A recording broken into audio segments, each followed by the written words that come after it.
Jürgen Osterhammel, La transformación del mundo, una historia global del siglo XIX, Editorial Crítica,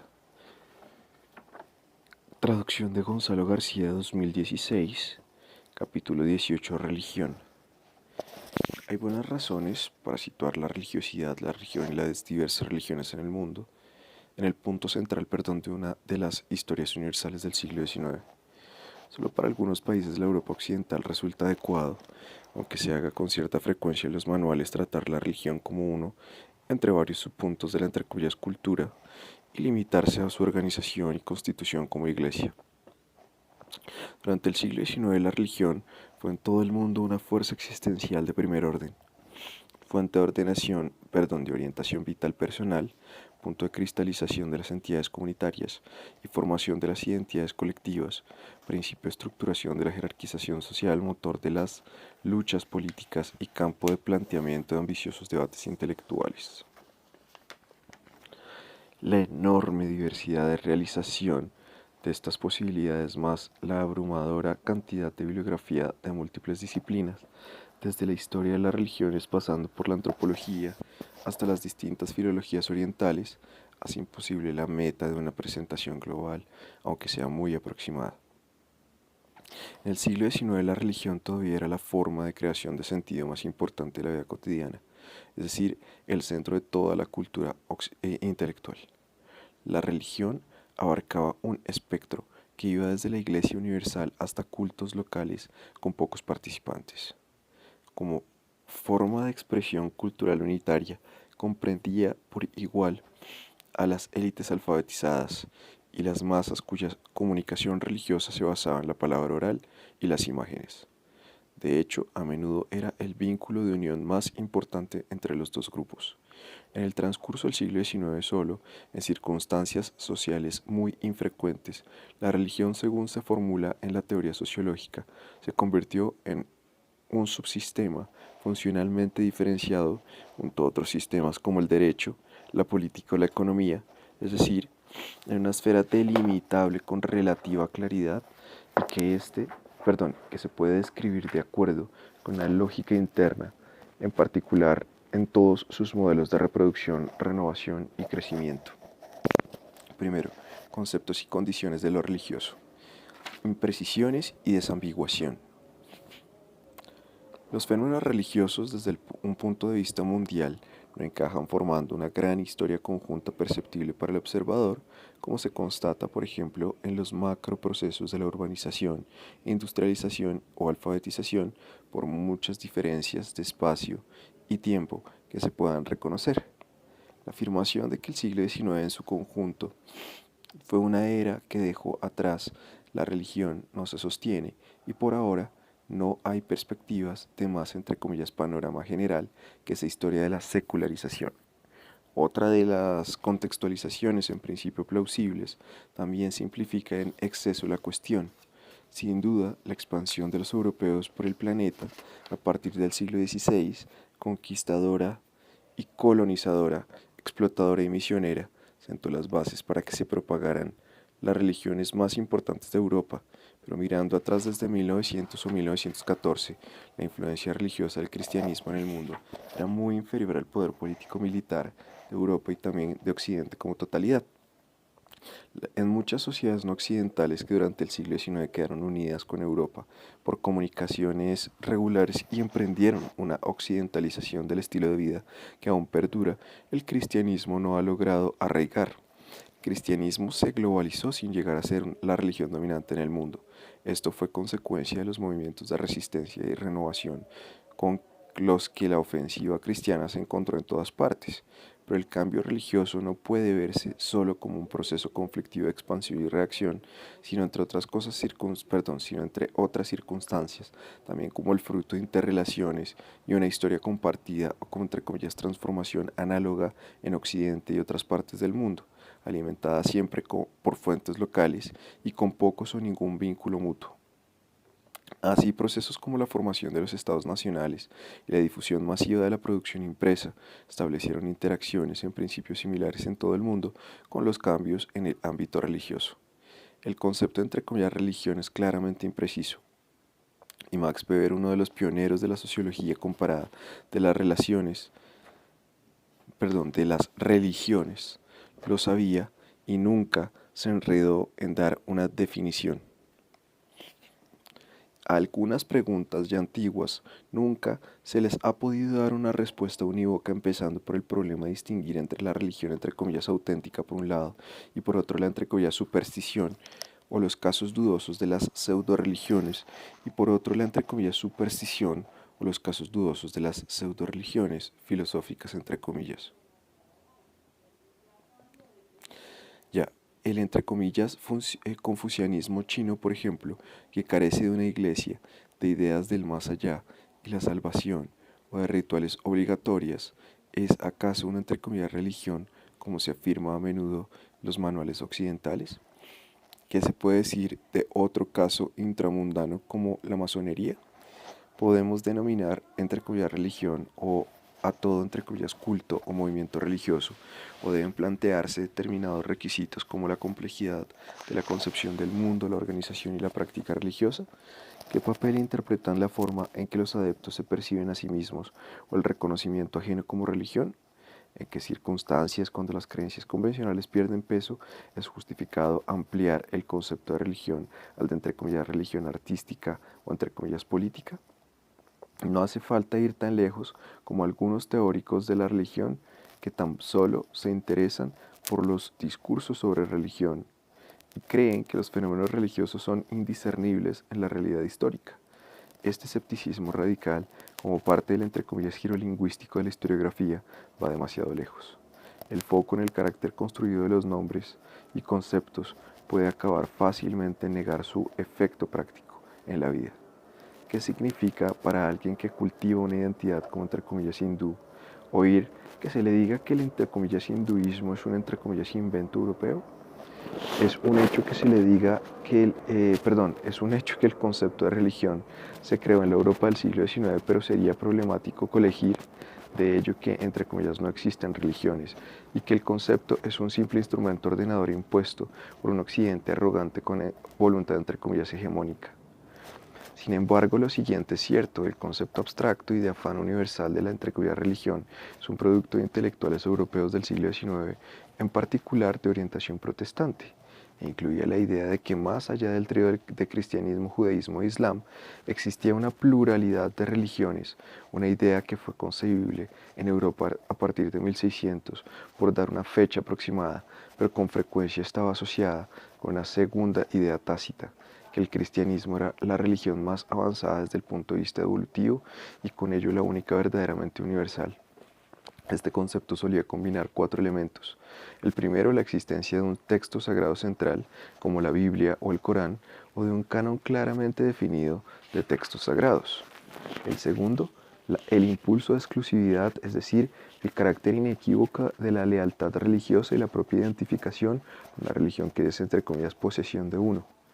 El tercero, la separación frente a otras esferas de la vida. El cuarto, cierta distancia objetivadora frente a los compañeros de viaje que actúan como líderes carismáticos, aunque esto no necesariamente tiene que derivar en la formación de una iglesia jerárquica.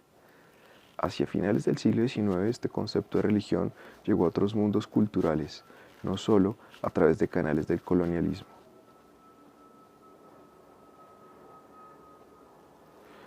No siempre carecía de atractivo. Había razones que aconsejaban reinterpretar, concentrar y sistematizar las teorías y prácticas religiosas existentes como una entre comillas religión ajustada a los modelos prototípicos del cristianismo y el islam. En China, por ejemplo, a lo largo de los siglos, solo se había hablado de Jiao, un concepto que solía plantearse en plural y cabría traducir aproximadamente como entre comillas doctrinas o entre comillas corrientes. A finales del siglo XIX, a través del Japón, se importó un concepto de religión más general adoptado en el léxico chino, como Song Jiaoyin. El carácter antepuesto Song significa entre comillas antepasado o entre comillas clan, pero también entre comillas modelo o entre comillas gran maestro. El neologismo trasladó el énfasis de la simultánea pluralidad de las enseñanzas hacia la profundidad histórica de la transmisión tradicional. Pero con ello se llegó también al límite de la adaptación, lo que reviste al caso chino de un singular interés. La élite china, en efecto, se negó a convertir el entre comillas confucianismo Ru en una religión de credo confuciano con Xiao, según se había intentado hacer algunos eruditos de la era imperial tardía y también finalmente la dinastía Qing en 1907. Entre comillas Confucio, icono de la entre comillas sabiduría china, creado por los jesuitas hacia 1700 a partir de la tradición muy compleja, fue reelaborado con cierto éxito por Kan Youwei y sus combatientes, que lo elevaron a símbolo del entre comillas ser chino, y poco después la nación china, de la nación china, tras ser destronado revolucionariamente por Marx y Mao. A finales del siglo XX vivió un renacimiento asombroso y con fundación del primer instituto Confucio, entre comillas. Seúl 2004.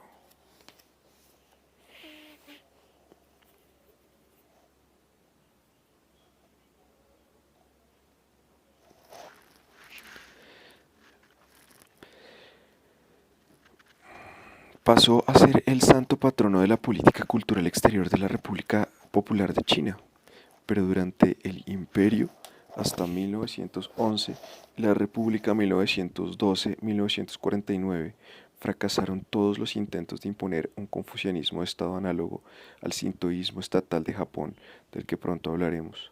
El concepto europeo de religión topó aquí con un límite a su exportabilidad, y en China se dio la paradoja de que, sin ser siempre conscientes de ello, los creadores de opinión en materia de cultura se decantaron por una construcción más antigua, a la que los europeos no eran ajenos, el Confucio entre comillas filosófico, que los jesuitas habían rehabilitado frente al neoconfucianismo de la época.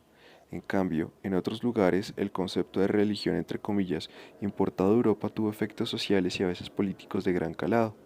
En el Islam, el budismo y el hinduismo hubo intentos de lograr un perfil más definido como religión en el cual se combinaban siempre la tradición y la imaginación renovada. En el Islam, por ejemplo, esto llevó a hacer más hincapié en la sharia entre paréntesis, como ley religiosa vinculante. En el hinduismo, a canonizar con más intensidad los textos Vedas, en oposición a otros escritos de la tradición clásica. En el siglo XX, muchos nuevos estados nacionales han sustituido la diversidad jerarquizada de credos propia de la edad moderna como la idea de una religión oficial. Eso hizo posible que hubiera una nueva clase de minorías religiosas entre ciudadanos que formalmente eran iguales y a la vez una nueva clase de conflictos religiosos que no era fácil resolver por medio de leyes especiales para cada grupo. Los procesos con los que se definió la intensidad y se acentuó el carácter inequívoco de las religiones transcurrieron por lo general con la vista puesta en otras religiones, a menudo el enfrentamiento directo con estas. Esta reordenación interactiva del panorama religioso global no empezó a gran escala hasta el siglo XIX. Entre comillas, grandes religiones mundiales. El discurso público de nuestros días todavía está marcado por una herencia del siglo XIX, la idea de las, entre comillas, religiones mundiales, que se alcanzan como montañas entre el paisaje general de lo religioso.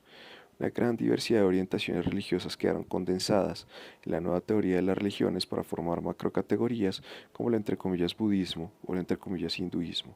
Estas entre comillas religiones mundiales, entre las que contaban también el cristianismo, el islam, el judaísmo y no con frecuencia el confucianismo, permitieron establecer una cartografía general de lo religioso, irlo adscribiendo a las entre comillas civilizaciones y crear mapas mundiales de las entre comillas grandes religiones. Las relaciones menos claras se han designado a menudo hasta hace poco con la etiqueta entre comillas religiones naturales o entre comillas primitivas. Los especialistas los especialistas tomaban como base la cuadrícula aproximada de las religiones mundiales para elaborar clasificaciones más detalladas, ya fuera de orientaciones confesionales o de tipos sociológicos de religión. Detrás del concepto de las entre comillas religiones mundiales se escondía una presuposición fundamental que hoy todavía determina la imagen occidental del Islam, sobre todo todos los no europeos se hallaban presos de la religión, las sociedades entre comillas orientales y entre comillas primitivas se definían y comprendían antes que nada por medio de la religión. Solo a los europeos ilustrados Les había sido posible, se decía, romper las cadenas intelectuales de lo religioso y contemplar, entre comillas, desde afuera, revitalizándola incluso su propia fe, el cristianismo. En el siglo XIX esta tesis de la primacía de lo religioso de las sociedades extraeuropeas tenía cierto sentido. Por un lado, con la relativa excepción de China, por su rico legado historiográfico, los filólogos occidentales accedían a estas sociedades. En primer lugar, por los textos religiosos entre 1879 y 1910, Max Müller publicó una famosa colección de traducciones en 50 volúmenes titulada precisamente Sacred Books of the East. Por otro lado, a ojos de los europeos, la resistencia más decidida contra la conquista colonial procedía de los dignatarios religiosos, movimientos de inspiración religiosa. Esta tesis, desde luego, contribuyó a una prolongada pérdida del carácter material, histórico y político de la mirada que se dirigía a estas sociedades.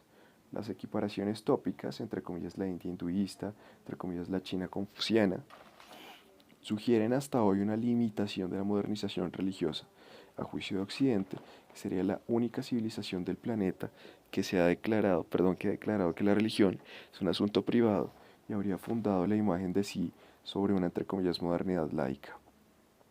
El discurso de las, entre comillas, religiones mundiales no es falso, pero no debe llevarnos a considerar los distintos ámbitos religiosos como esferas cerradas en las que se completaban procesos autónomos sin apenas influencia exterior. Por último, el discurso trae consigo otro plano de significado, la dramatización de la política religiosa. Las visiones de un choque de las culturas presuponen esa clase de idea de bloques religiosos poderosos. Revolución y ateísmo. En Europa, en el siglo XIX, empezó con un ataque general a la religión. En revoluciones anteriores, las élites habían perdido el poder y se había colgado a los gobernantes. Los ataques de los revolucionarios franceses contra la iglesia y la religión en sí, preparados por las críticas antirreligiosas y la polémica antieclesiástica de corrientes radicales de la Ilustración, no tenían precedentes y era uno de los aspectos más extremos del gran cambio revolucionario. Las propiedades de la iglesia se nacionalizaron ya a finales de 1789, aunque en junio de 1879 los diputados clericales como representantes del primer estado permitieron que los, entre comillas, estados generales divididos en tres estamentos dieran paso a la Asamblea Nacional Revolucionaria. La iglesia no tardó en caer como factor de poder. El catolicismo perdió la condición de religión estatal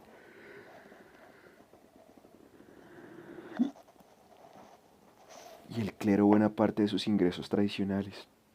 Todos los monasterios quedaron disueltos en un proceso que ya se había iniciado antes en el imperio de los Habsburgo con el emperador José II. Con la constitución civil del clero en 1790 se llegó a la ruptura con el Papa, concebido ahora como un monarca extranjero más, entre otros muchos. Los sacerdotes, o por lo menos una parte de ellos, ya habían pasado a estar a sueldo del Estado sin mayor oposición. Ahora los legisladores revolucionarios dieron un paso más. El clero fue declarado funcionariado estatal y ubicado en la nueva jerarquía administrativa. Eran elegidos por órganos laicos y debían jurar lealtad al Estado. Esto abrió una profunda brecha entre los eclesiásticos que aceptaban jurar y los que no, entre la Iglesia francesa, constitucional y la romana, y fue la base para la persecución a la que se vio expuesto en años posteriores un sector del clero francés. No obstante, eran conflictos inocuos que se comparan con las guerras civiles de religión que se libraron en la Francia de la Edad Moderna. Este ataque contra la religión organizada de una radicalidad sin precedentes fue una evolución particular de Francia, cuya consecuencia principal a largo plazo fue terminar con el monopolio del catolicismo. Los revolucionarios estadounidenses ya se habían liberado antes de la sumisión a la Iglesia estatal anglicana, pero no atacaron los fundamentos de la religión cristiana como se hizo en Francia con las acciones, entre comillas, de descristianización, cuya violencia iconoclasta, sin embargo,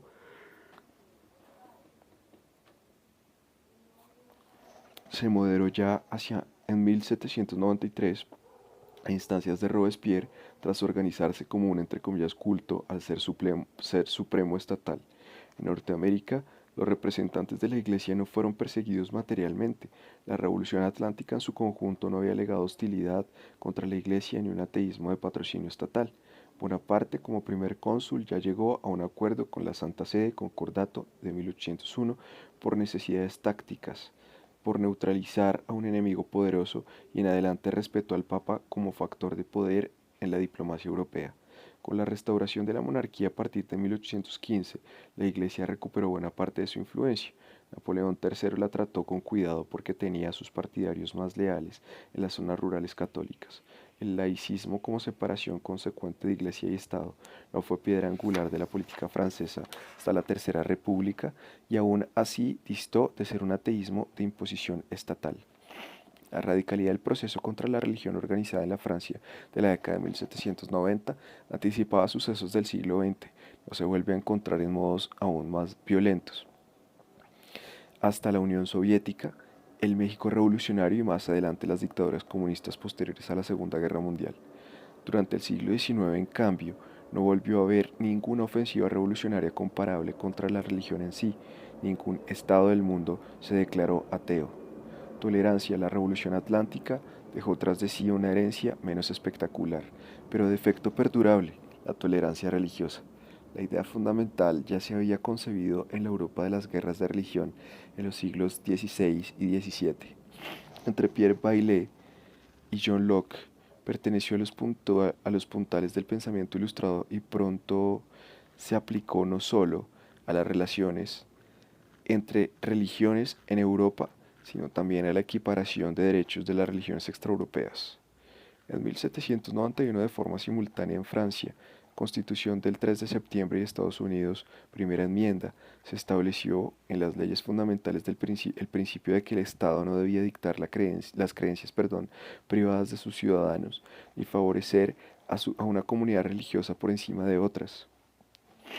Así Estados Unidos garantizó desde el principio la libertad de acción religiosa, aunque para la carrera política durante mucho tiempo resultó ventajoso ser protestante. En Gran Bretaña aún se tardó varias décadas en reconocer la plena igualdad civil de los católicos, 1829 y judíos, 1846-1858. En el continente europeo, la libertad religiosa junto con la de prensa fue uno de los objetivos principales de los liberales. A los judíos de Alemania se los autorizó primero en 1862 en Baden, luego en 1869 en la Confederación Alemana del Norte. El último gran país en proclamar un edicto de tolerancia fue el Imperio zarista, que prometió la entre comillas libertad de conciencia. De ella se aprovecharon sobre todo los musulmanes, así como ramas sectarias de la Iglesia Ortodoxa rusa, pero no los judíos. El Islam ya había conseguido una situación legal asegurada con Catalina II en 1773, en lo que fue el primer paso de la retirada de la persecución estatal. La Iglesia Católica no se decidió a conocer la libertad religiosa hasta 1965, durante el Concilio Vaticano II. El hecho de que la tolerancia religiosa se codificara primero en los países de la entre comillas ilustración aplicada, Estados Unidos y Francia, y que ello pusiera en marcha un proceso que desembocó en la Declaración Universal de los Derechos Humanos de las Naciones Unidas, 1948, no significa que en otras partes del mundo se desconociera la práctica del pluralismo religioso.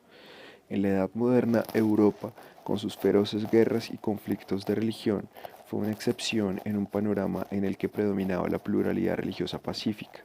En los imperios multiétnicos de las dinastías musulmanas no se habría podido practicar una islamización agresiva que además habría entrado en contradicción con las viejas costumbres políticas. El propio profeta Mahoma había llegado a varios acuerdos con entre comillas gentes del libro de la península arábiga. Los otomanos ofrecieron entre comillas protección a los grupos demográficos no musulmanes, los millets, sobre todo cristianos, judíos y parsis, con la salvedad de los campesinos cristianos de los Balcanes, cuya actividad económica beneficiaba al Estado a cambio de exigencias de tipo tributario. En el Imperio Mogol de la India, una dinastía de conquistadores musulmanes regía sobre una mayoría no musulmana dividida en numerosas corrientes religiosas.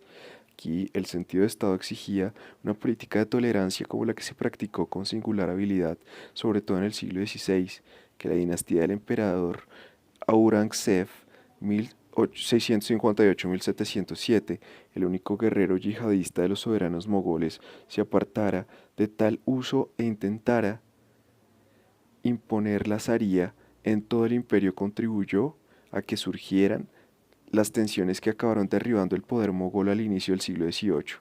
En principio, sin embargo, el Islam excluía la pena, la plena, equiparación de otras religiones con la verdad única que se había revelado a Mahoma, el, entre comillas, sello de los profetas. La magnanimidad con los otros reforzaba la primacía del Islam, pero no hay que idealizar el pluralismo religioso de los imperios islámicos. A los no musulmanes se los toleraba y en general se impedía que se los persiguiera, pero solo como súbditos de segunda clase. Aún así, la diferencia con la exclusión brutal de las otras religiones en la Europa occidental de la Edad Moderna es evidente. Si en 1800 las minorías religiosas aún vivían mejor en el Oriente musulmán que en el Occidente cristiano. En China, los conquistadores manchúes, próximos por su origen al chamanismo del norte de Asia, practicaron una política calculada de equilibrio y mediación entre las diversas escuelas de pensamiento y corrientes religiosas. Cultivaron con especial cuidado el budismo de cuño lamaísta, que tenía un específico peso político entre los mongoles y tibetanos. Aún así, hubo grandes tensiones estructurales entre el Estado Qing y sus súbditos musulmanes, cuya posición en la jerarquía de las minorías había empeorado en comparación con la época Ming, 1368-1644. Las sociedades africanas, entre comillas, tradicionales se caracterizaban en general por la hospitalidad hacia lo ajeno, que se reconocía también en la apertura a las influencias religiosas externas. En el siglo XIX, esto facilitó mucho las misiones, tanto islamizadoras como cristianizadoras. Como la idea de la tolerancia religiosa está asociada al Estado constitucional moderno, en todos estos casos no se puede aplicar el sentido estricto.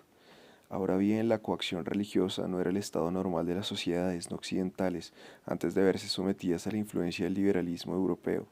En la Edad Moderna, que en materia de política religiosa empieza con la expulsión de la Corona de Castilla de todos los judíos, 1492, y musulmanes, 1502, que no aceptaran el bautismo forzoso, Europa en comparación con el resto del mundo aceptaba mal la diversidad religiosa. 2. Secularizaciones. De cristianización en Europa. Descristianización en Europa. El siglo XIX se ha descrito a menudo como una era de, entre comillas, secularización. Hasta mediados del siglo XIX, esta palabra designaba sobre todo transferencias del mundo eclesiástico al privado, por ejemplo, amortizaciones de tierras. Pero luego adquirió un nuevo sentido asociado a la merma de la influencia religiosa sobre el pensamiento, la organización de las sociedades y la política de los estados. En el caso de Europa, muy a grandes rasgos, se ha intentado determinar la trayectoria de una descristianización que se inició con la Ilustración, la Revolución Francesa y dura hasta nuestros días. Aquí los historiadores han llegado a resultados muy diversos, en parte según fuera su concepto entre comillas religión. Huff MacLeod, un historiador inglés de las religiones en el ámbito del comparatismo, ha diferenciado 6 campos de secularización. El primero, la creencia personal. El segundo, la participación en las prácticas religiosas. El tercero, el papel de la religión en las instituciones públicas. El cuarto, su importancia para la opinión pública periodística. Quinto, su contribución a la formación de la identidad personal y colectiva. El sexto, la conexión con las creencias populares y la cultura de masas. En el caso de Europa Occidental, entre 1848 y 1914, MacLeod llega a las siguientes conclusiones. Sus 2 primeros aspectos, la secularización se manifestó con especial claridad en Francia, Alemania e Inglaterra. El porcentaje de los que asistían regularmente a los servicios religiosos y participaban en la comunión o la Eucaristía retrocedió mucho. No es una cuestión cuantificable, pero es la impresión global que se deriva de toda una maraña de observaciones. Al mismo tiempo ascendió la parte de los que expresaban abiertamente la indiferencia, el rechazo a la hostilidad hacia la fe cristiana, y no solo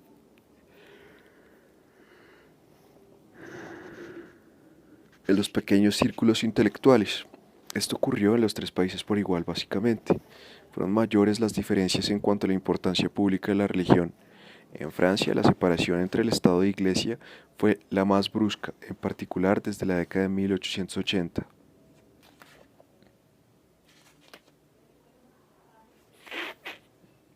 Al mismo tiempo, los católicos construyeron con éxito su propio, entre comillas, mundo alternativo. Los católicos construyeron con éxito, perdón, la Inglaterra victoriana se caracterizó por una secularización, entre comillas, latente que no se acompañó de una ideología secularizadora explícita. Oficialmente el país se las daba de piadoso y practicante, la piedad que se complacía en exhibir una estadística de primer orden como William Ewart Gladstone, 1809-1898, que a menudo afirmó deber sus decisiones políticas a la inspiración divina, contrastaba abruptamente con la indiferencia religiosa de otro destacado político de la generación anterior, Lord Palmerston, 1784-1865. En Alemania, donde la oposición entre protestantes y católicos seguía siendo muy intensa, las iglesias que contaban con una financiación muy sólida se aseguraron un papel de inusual protagonismo, en el sistema educativo y asistencial. La orientación religiosa tenía las raíces más profundas con diferencia en todo lo relacionado con la cultura popular.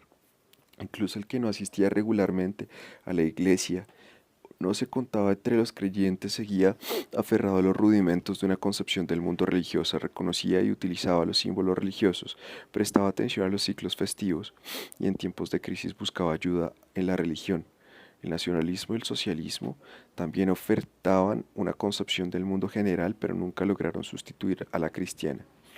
En los tres países se formaron subculturas cristianas y más aún en los Países Bajos, más flexibles que nunca a las que se adscribían partidos políticos confesionales, no en Gran Bretaña. La gran mayoría de la población europea occidental, incluidas las comunidades judías, seguía unida como mínimo a las formas religiosas exteriores. La fuerza de absorción del cristianismo, entre comillas, oficial, era tan potente que hasta un agnóstico declarado como Charles Darwin fue honrado con un funeral estatal cristiano celebrado en la abadía de Westminster, aunque es cierto que el arzobispo de Canterbury presentó sus disculpas. Simbolismo y derecho. La secularización de la Europa occidental fue reflejo de una tendencia general. Sabemos poco sobre el desarrollo de la piedad individual en muchas partes del mundo, donde la ley religiosa y los controles informales hacían que la participación en la vida religiosa comunitaria fuera de hecho obligatoria, y también donde la religiosidad se expresaba menos en actos de culto convencional que en relaciones personales entre maestros y discípulos. La cuantificación de la asistencia a los servicios religiosos ya no resulta indicadora. Sin embargo, hay apreciaciones, por ejemplo, de la magnitud de la población monástica. En la Europa católica, entre Portugal y Polonia, había hacia 1750 un mínimo de 200.000 monjes y 150.000 monjas, la cifra más alta desde la Reforma. Suponía el 0,3% del total de la población europea al oeste de Rusia. En los países budistas, la segunda gran esfera de la cultura monacal, las cifras eran muy distintas. En Birmania, al parecer, el número de monjes se mantuvo constante a lo largo del siglo, o incluso se incrementó. En 1901 eran monjes un 2,5% de la población masculina. Decenas de miles de hombres con el hábito azafranado, seleccionados entre todos los estratos de la población y nada apartados de la vida mundana, ayudaban a cohesionar la sociedad burguesa. En el Tíbet, hacia 1800 se calcula que los monasterios acogían unas 760.000 personas, una cifra increíble, el doble de la suma de toda Europa prerevolucionaria. Hacia 1900, el país de la cima del mundo seguía siendo una teocracia dominada por los monasterios, con el Dalai Lama como líder espiritual y político, pero no vivía en paz, sino que había conflictos constantes entre los diversos monasterios y sectas. El dominio monacal no necesariamente era exclusivo de Oriente, pues hacia la misma época y casi hacia el final del periodo colonial, los monjes españoles fueron la fuerza política más poderosa de las Filipinas. La Revolución de Independencia de 1896 a 1898 se dirigió sobre todo contra la supremacía, que era impopular. Ahora bien, incluso en el Tíbet cabe hablar de cierta forma de secularización. El decimotercer Dalai Lama, denominado en el Tíbet el entre comillas Gran Decimotercero, R. 1894 a 1935, no fue en ningún caso un soñador ajeno al mundo, sino un rey sacerdote pragmático en su interpretación de la realidad, que comprendió pronto las ventajas de contar con un Estado nacional y trazó planes para abandonar la esfera de influencia china con apoyo británico, pero sin someterse colonialmente hacia una modernidad independiente. En cuanto al aspecto secularizador de la retirada de símbolos religiosos, el espacio público, la distancia entre Europa y Asia fue escasa. Mientras hubo monarquías que invocaran, al menos en parte, la sanción religiosa, se realizaron ritos religiosos estatales. El sultán Abdulhamid II, que al mismo tiempo llevaba el título de califa, interpretó este papel de una forma tan calculada como los dos últimos zares y como el emperador Francisco José en Viena. En cambio, donde las revoluciones derrocaron a la monarquía, se cortó la sacralización del poder. Desde 1912 en China no hubo emperador que pudiera efectuar los ritos del Templo del Cielo y tras el fin del califato sultanato, los símbolos laicos de la República Kemalí ocuparon el lugar de la forma en que la antigua dinastía se representaba a sí misma religiosamente. La cuestión de la secularización se planteaba y se plantea hasta hoy, sobre todo donde no había una separación clara entre el derecho laico y el eclesiástico. En estas condiciones, de las que Egipto es un buen ejemplo, era secularista el que frente a la autoridad de una ley religiosa como la Sharia, pretendía crear un espacio para leyes laicas similares a las de Europa. Aquí la reforma legal impulsada por intelectuales autóctonos con el apoyo del protectorado fue el primer paso de una secularización global del Estado. A su vez, esta se vio como parte de un proceso de modernización general que aspiraba a convertir al orden de las sociedades modernas el caos previo de competencias y de normativas legales. La secularización del Estado, que en realidad empieza a partir de 1826, con algunos reformadores otomanos, se convirtió en un tema central del mundo islámico. Los países posimperiales, empezando por la República de Turquía con Kemal Atatürk, se transformaron en su mayoría en el siglo XX en órdenes laicistas, un proceso reversible como puso de manifiesto dramáticamente la revolución Jomeini en Irán en 1979. Fervor religioso en Estados Unidos.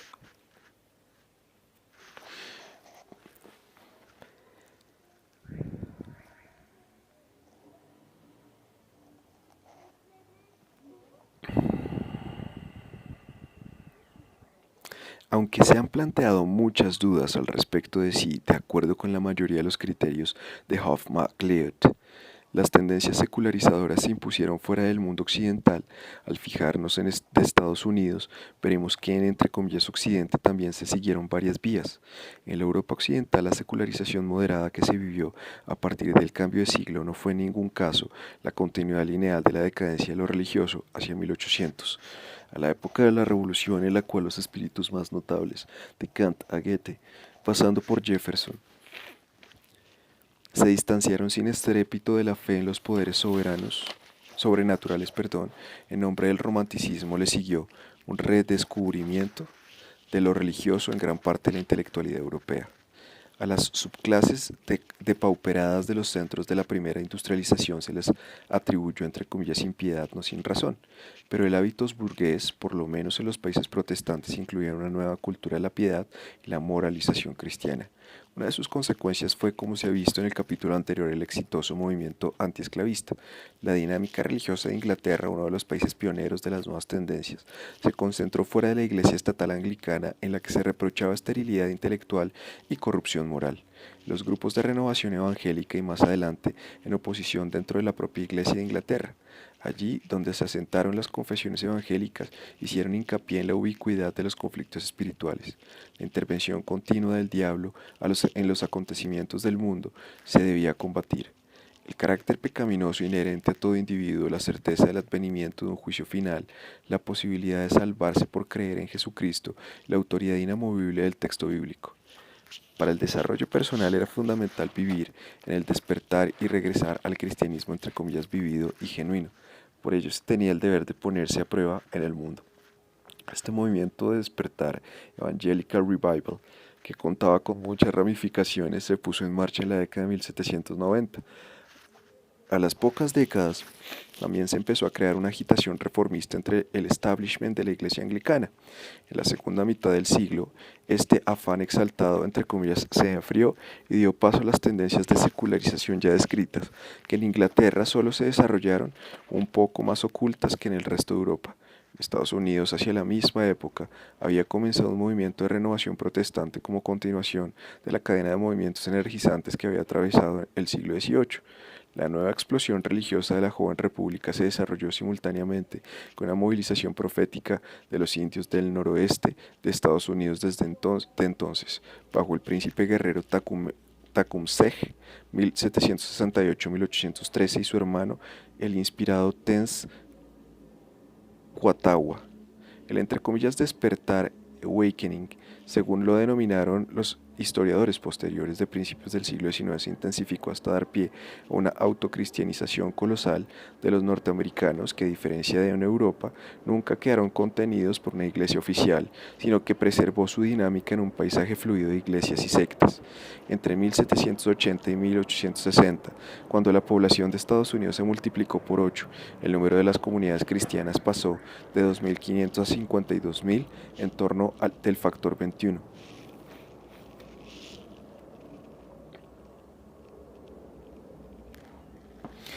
Este revival permanente de lo que en lo esencial se mantiene hasta nuestros días hizo de Estados Unidos un país intensamente cristiano que se concibe a sí mismo como una nación materialmente entre comillas civilizada, en la que al mismo tiempo impera el mayor pluralismo religioso posible.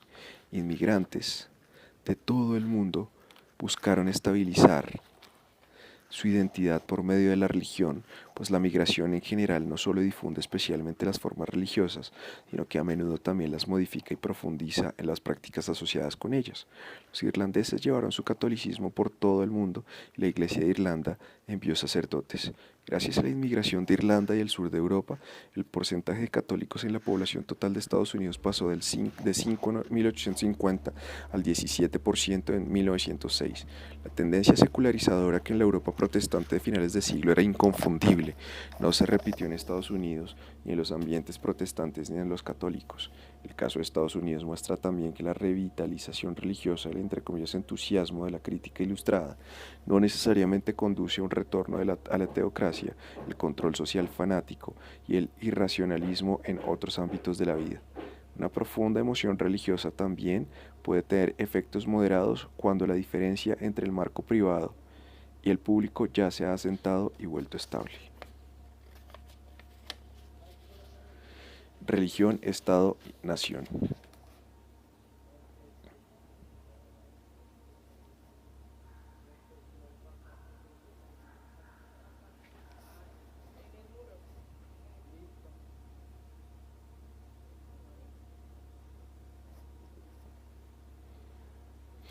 El siglo XIX Europa En el siglo XIX Europa entró en un camino particular en la medida en que solo aquí la influencia de la Iglesia en la política interior de los estados nacionales se convirtió en un conflicto central de la época. En lo esencial, esto no tenía que ver con el carácter laico del Estado moderno, este ya quedó garantizado después de mucho batallar al acabar la era de las revoluciones.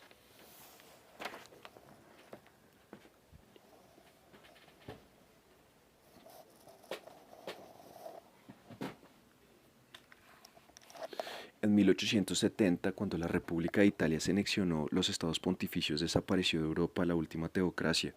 Solo en Rusia la Iglesia ortodoxa y el zarismo formaron una simbiosis que sin embargo distanció a la Iglesia de la emergente opinión pública liberal del imperio zarista, sin ofrecer a cambio en última instancia un auténtico apoyo al dominio imperial. La monarquía y la Iglesia cayeron juntas en 1917 con la Revolución. Los conflictos de la Europa occidental continental, Gran Bretaña solo de un modo atípico estaba afectada por el problema del Home Rule o la autonomía de la Irlanda católica. Se produjeron por una combinación cambiante de tres factores. La versión que por principio sentía hacia la Iglesia Católica el liberalismo que alcanzó la influencia máxima en las décadas centrales del siglo XIX. 2. El nuevo fortalecimiento del papado, sobre todo con Pío noveno, 1846-1878, que se posicionó explícitamente contra las tendencias nacionalistas y liberales de su época y a la vez intensificó el mando sobre las iglesias nacionales. Tercero, las tendencias homogenizadoras de la formación de estados nacionales que hicieron inaceptable incluso, a juicio de los políticos no liberales, que desde Roma se controlase de forma externa, entre comillas ultramontana, a una parte de la población.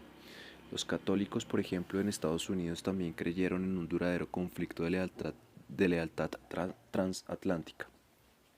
Como ciudadanos de una democracia, más aún si eran de origen italiano, muchos no podían reprimir la simpatía por la fundación de un Estado nacional liberal en Italia. Como miembros de la Iglesia de Roma, en principio debían lealtad a la lucha del papado contra ese mismo Estado nacional. En Europa se volvió repetidamente sobre tres puntos: el derecho a nombrar los obispos, el reconocimiento del matrimonio civil y la influencia sobre el sistema educativo. Esta combinación de conflictos derivó en las décadas de 1860 y 1870 en una batalla casi paneuropea entre la Iglesia y el Estado. En países como Bélgica y los Países Bajos, sobre todo, la cuestión escolar estuvo durante décadas en lo más alto del orden del día de la política exterior. Hoy se ve que todos estos combates se libraron ya a la retirada. En palabras del gran historiador eclesiástico Owen Chadwick, el periodo de 1850 a 1859 representó, entre comillas, los últimos años del poder católico en Europa.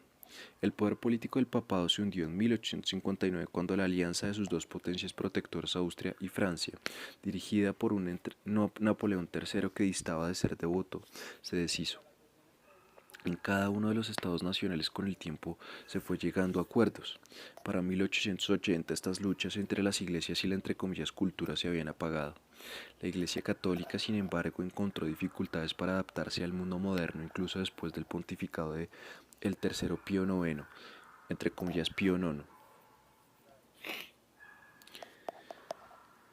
Lo que tampoco es de extrañar en la institución que aún se permitía una autoridad tan prestigiosa como la de la Inquisición, y que hasta 1929 tuvo un cargo denominado, entre comillas, Gran Inquisidor. La defensa contra la deslealtad, entre comillas, transnacional real o supuesta de la Iglesia Católica tuvo una imagen espectacular en las aproximaciones de lo más diversas entre la religión y el nacionalismo. Donde hubo una visión relativamente unitaria del propio futuro nacional, no hubo gran dificultad que se le diera una legitimación religiosa. Donde faltaba el consenso, los conceptos rivales de nación se reflejaban en formas confesionales distintas. Ciertamente fue un proceso singular de Europa con poca correspondencia en otros lugares. Hubo nacionalismos que adoptaron una posición de neutralidad en materia religiosa y no podían ser eficaces de otro modo. Por ejemplo, el nacionalismo pan-indio, que emergió, en la década de 1880 y se fundaba sobre la base siempre frágil e inestable de la unidad por encima de las fronteras de las grandes comunidades religiosas, en particular hindúes y musulmanes. El nacionalismo chino, desde sus inicios hacia el cambio de siglo hasta nuestros días, tampoco se han caracterizado por el contenido religioso. Estados Unidos fue un país netamente cristiano, pero con una separación estricta de la Iglesia y el Estado, en la que nunca hubo iglesias con privilegios muy arraigados y el Estado no subvencionaba la religión. La diversidad de las sectas y confesiones protestantes a la que se añadieron el catolicismo y la fe judía impidió la afiliación específica del país en una religión. El nacionalismo estadounidense tenía una gran carga cristiana, pero al mismo tiempo supraconfesional. Su núcleo era una vaga convicción de que la América blanca había sido elegida para hacer avanzar la historia de la salvación. Por lo tanto, no podía estar ligado de forma unívoca a una confesión, como lo hizo el nacionalismo protestante del Imperio Alemán, incluso después de la Kulturkampf, o entre comillas lucha cultural contra el catolicismo, es decir, desde 1879 aproximadamente. La versión estadounidense debía agradar por igual a los metodistas y mormones, baptistas y católicos. Entre los nacionalismos del siglo XIX, el más claramente religioso fue el japonés. La élite japonesa sentía una enorme desconfianza hacia el cristianismo incluso en la era Meiji. Durante mucho tiempo,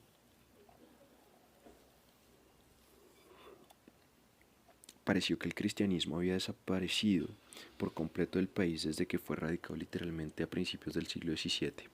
Fue del todo sorprendente que en 1865 se descubrieran en la zona de Nagasaki comunidades que totalizaban unos 60.000, entre comillas, cristianos autóctonos, cuyos fieles habían preservado una fe clandestina durante más de 200 años. Pero esto fue más una curiosidad que el inicio de una nueva cristianización de Japón. Después de que en 1873 se levantara el veto al cristianismo, las misiones católicas, protestantes y ortodoxas rusas siguieron fracasando en el empeño. Desde más o menos 1890, el nacionalismo se intensificó y el cristianismo estigmatizado como entre comillas no japonés perdió todavía más relevancia pública. La élite japonesa movilizó sus propios recursos religiosos para dotar la recién creada, el recién creado Estado imperial de una legitimación tanto nacionalista como religiosa. Para este fin, se situó al sintoísmo, la tradición nativa, en el centro de la vida religiosa nacional. Antes de 1868 los templos sintoístas y los budistas coexistían más o menos en pie de igualdad. Los incontables santuarios locales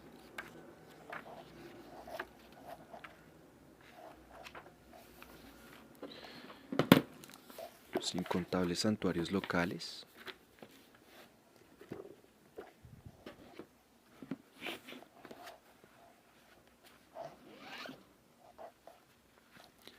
que diseminados por todo el país servían para honrar a los espíritus divinos kami, también estaban integrados en la vida cotidiana de muchas personas. La nueva oligarquía Meiji determinó estructurar el caos en una jerarquía nacional y convertir esta reorganización como sintoísmo nacional en la base de un nuevo culto al emperador. La cúspide de la pirámide se colocó al santuario de Ise, dedicado a la diosa Amaterasu, antepasada mítica de la familia imperial y al mismo tiempo deidad protectora de toda la nación. Los santuarios imperiales y nacionales contaron con un generoso apoyo económico del gobierno central. Cada hogar quedó asociado oficialmente a uno de ellos y los sacerdotes adquirieron la condición de funcionarios del Estado. Se crearon nuevos santuarios, en primer lugar el de Yasukuni en Tokio, en el que luego se honraría a los fallecidos en combate. El paisaje religioso de Japón, hasta entonces fragmentado y disociado de la política, se estructuró nacionalmente con una regulación estatal. Al budismo se lo desdeñó y hostigó en una especie de Kulturkampf japonesa contra sus monasterios y templos. Al cabo de pocos años se había cerrado una quinta parte de los templos budistas y decenas de miles de monjes y monjas se vieron obligados a llevar una existencia laica. Se destruyó un gran número de tesoros artísticos y objetos de culto del budismo. Si al Museo de Bellas Artes de Boston posee hoy la mayor colección japonesa de arte budista fuera de Asia, ello obedece a que los coleccionistas norteamericanos aprovecharon el momento y salvaron de la destrucción incontables objetos a un precio muy favorable. Las nuevas religiones carismáticas que surgieron a principios del siglo XIX tuvieron que subordinarse al sintoísmo estatal. El Estado japonés intervino en la vida religiosa más que en ningún otro país del mundo en el siglo XIX. El sintoísmo estatal unificó las prácticas religiosas por medio de un nuevo calendario ritual y una liturgia única para todo el país. El clero sintoísta se sirvió de apoyo destacado al nuevo orden político. En Japón se inventaron nuevas religiones e instancias del Estado, y la nueva sacralización del poder fue mucho más allá de las alianzas de trono y altar imaginables, incluso en los países más conservadores de Europa. Con ello se sentaron las bases de un nacionalismo belicoso que entre 1931 y 1945 vio en la guerra de agresión el cumplimiento de un mandato divino para un pueblo elegido para gobernar. El sintoísmo estatal no fue el resultado de una transferencia externa. Los jóvenes líderes de la restauración Meiji comprendieron que el objetivo de la integración nacional difícilmente se podría llevar a término sin una centralización ideológica controlada por el Estado. La idea del Estado Nacional resultaba vagamente conocida a través de la Europa contemporánea, pero en su plano ideológico no se sirvieron de las recetas de la Europa nacionalista, sino sobre todo de la idea autóctona de de la incursiva Kokutai, resucitada por el erudito Aizawa Seishisai en la década de 1820. Según esta, Japón se había caracterizado desde la Edad de Oro de la Antigüedad por fundir con armonía el Estado y la religión. En cursiva Kokutai como mito de una, entre comillas, esencia nacional que se interpretó religiosamente asociado a la figura cohesiva ahora enlazada del emperador Meiji. No se distaba mucho de interpretar este concepto unitario en una línea racista y del nacionalismo Völkisch. Al crearse este nacionalismo integral, Japón no iba por detrás de Occidente, sino que se había adelantado a su tiempo. El sintoísmo como proyecto de integración nacional de la era Meiji establece una relación paradójica con otras tendencias de la época. Fue un culto prescrito, con pocas exigencias de fe o entre comillas piedad para quienes lo practicaban, más una entre comillas ortopraxis que una ortodoxia teológicamente elaborada. En la medida en que se adapta bien a una historia del enfriamiento del sentimiento religioso fue lo contrario a los movimientos del entre comillas despertar. Por otro lado, por el hecho de aspirar a ser la religión nacional, en vez de una de entre otras sin ser tampoco una de las grandes, entre comillas, religiones mundiales. El sintoísmo estatal contradecía la pluralización moderna del concepto religioso.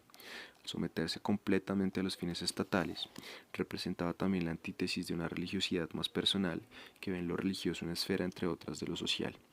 El contraste con China, donde el imperio tardío y la República 1912-1949 invirtió poco en materia de religión, no podría ser mayor, salvo que uno quiera considerar que el marxismo de Estado o el entre comillas maoísmo del periodo de 1949 a 1976 al 78 tuvo las mismas funciones que el sintoísmo estatal.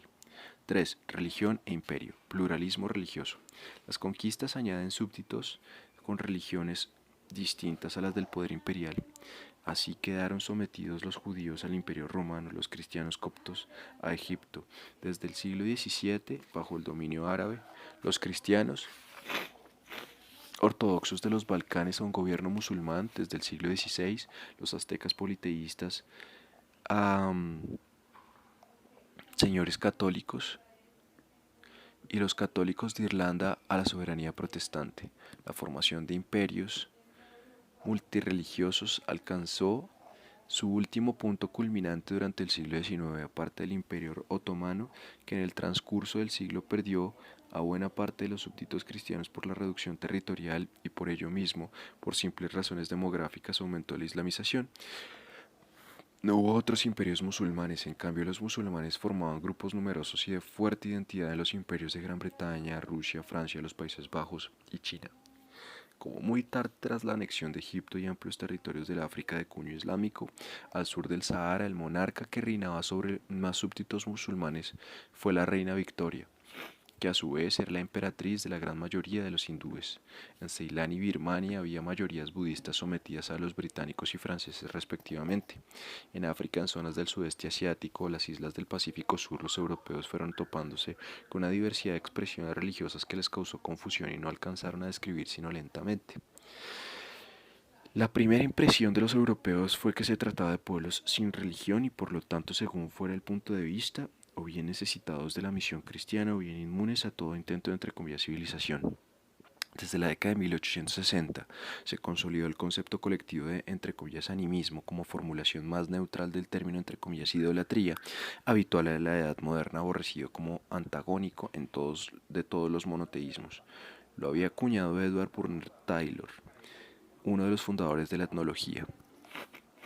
Por debajo de la superficie regulada de las entre comillas religiones mundiales, organizadas pervivían en todas partes, también en la Europa cristiana, creencias populares locales de toda clase, con las que los guardianes de diversas ortodoxias solían llegar a pactos, aunque tanto los ilustrados secularizadores como los misioneros religiosos tendían a despreciar por principio todo acuerdo con la entre comillas superstición. En las colonias solía haber jerarquías religiosas complejas en absoluto ordenadas según relaciones claras de autoridad. Cuanto más acostumbrados estaban los europeos a las jerarquías eclesiásticas transparentes, con su cadena de mando vertical, más difícil les resultaba encontrar entre comillas caos de órdenes y hermandades, templos y santuarios los medios para imponer su propia política religiosa. Un objetivo destacado de todos los controles religiosos imperiales tenía que ser crear relaciones de subordinación fiables. En esto el Estado otomano de la Edad Moderna fue especialmente exitoso.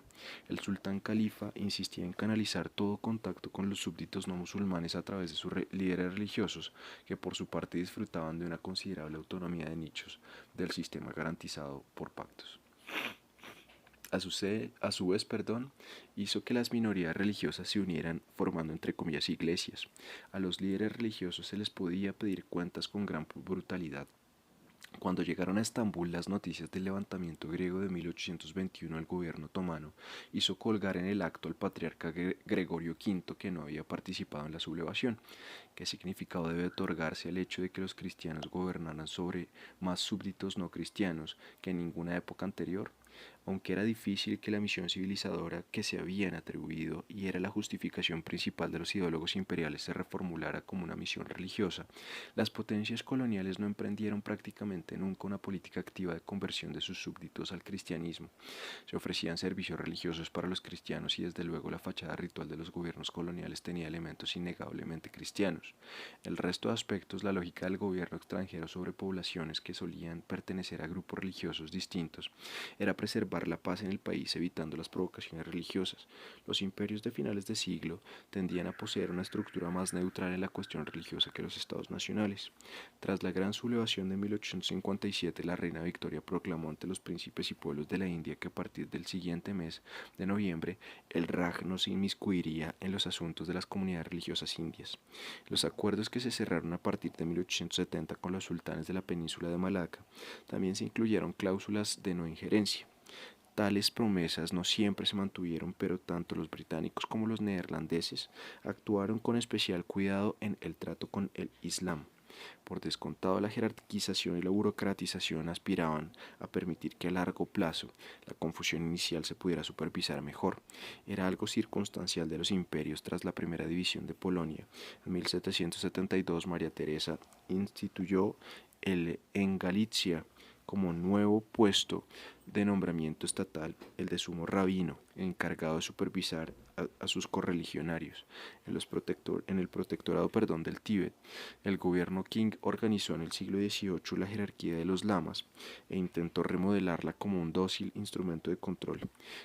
Entre los otros muchos métodos con los que se ha intentado manipular las estructuras religiosas sin privarlas de su fuerza estaba la de intervenir en la elección de los cargos superiores. Los gobiernos de Europa también procuraban que se les preguntara la opinión sobre los nuevos obispos católicos. Los musulmanes, fueron súbditos especialmente difíciles de contentar, en parte porque muchos en su calidad de comerciantes y peregrinos poseían contactos fuera de las colonias. En consecuencia, no pocos poderes coloniales les pareció conveniente aislar a sus entre comillas musulmanes del resto de la comunidad de los fieles, por ejemplo, limitando la posibilidad de peregrinar a la Meca. Al esforzarse por mantener un buen contacto con líderes religiosos entre comillas de fiar, los gobernantes imperiales podían caer en situaciones paradójicas. En el ámbito islámico, por ejemplo, se desconfiaba bastante de las órdenes místicas sufíes como socios de la cooperación. Los funcionarios coloniales preferían autoridades autóctonas, sedentarias y con apariencia entre comillas racionalidad.